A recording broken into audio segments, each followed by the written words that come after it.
তো চলো গাইস, প্রথমে ভিডিওটি দেখে পরে ভিডিওতে বড় ফানে গোয়েনগুল পড়ি। আমি আসলে কাউকে ফেরাবো না। আমি একসাথে 10টা কোচি ছেলে পালতে পারবো। সদর বাট নাকি? ওদি তো বিশাল, 100টাই হবে।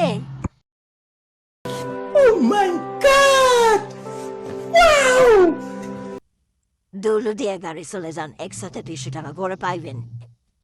সবাই যদি একসাথে চাই তখন কি করবে?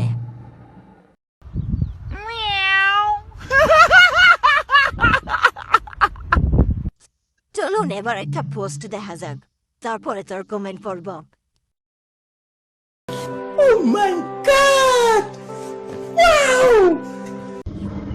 তাও 6 মাস পর একটা।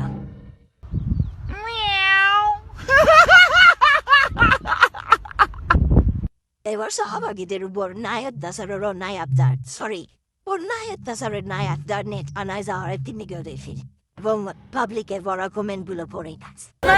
কি হয়েছিল? মার খাইছে এতগুলো মানুষ। আচ্ছা আমরা থানায় যাই। আচ্ছা চলেন থানা চলে। মার দিয়ে শাহবাগ থানায় মামলা দিতে গেলেন। থানার ভিতরে যাচ্ছে থার্মোমিটার নেওয়ার জন্য। মামলা যে করবে এফজেন্ডার কি দিবে?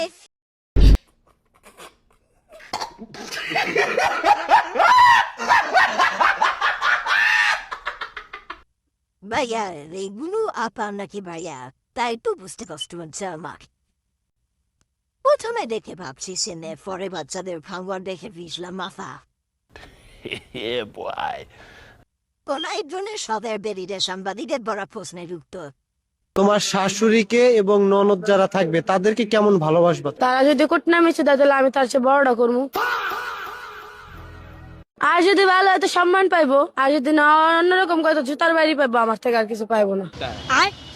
স্বামীকে তুমি কেমন সেবা যত্ন করতে পারবা? আমার স্বামী আমার যদ্দুর করবো তার চেয়ে বেশি আমি তারে করবো, কিন্তু সে যদি আমার মনের থেকে উঠতে যায় খানকির বেলা তেন থেকে হর 1 লাত্তি দা হরে দিব।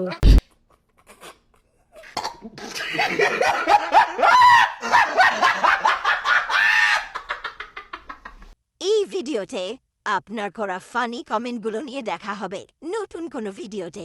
লাইক, কমেন্ট এবং শেয়ার দিয়ে ভিডিওটি সবার কাছে পৌঁছে দিন। দেখা হচ্ছে নতুন কোনো ভিডিওতে। ততক্ষণ পর্যন্ত সুস্থ থাকুন, সুন্দর জীবন উপভোগ করুন। ধন্যবাদ।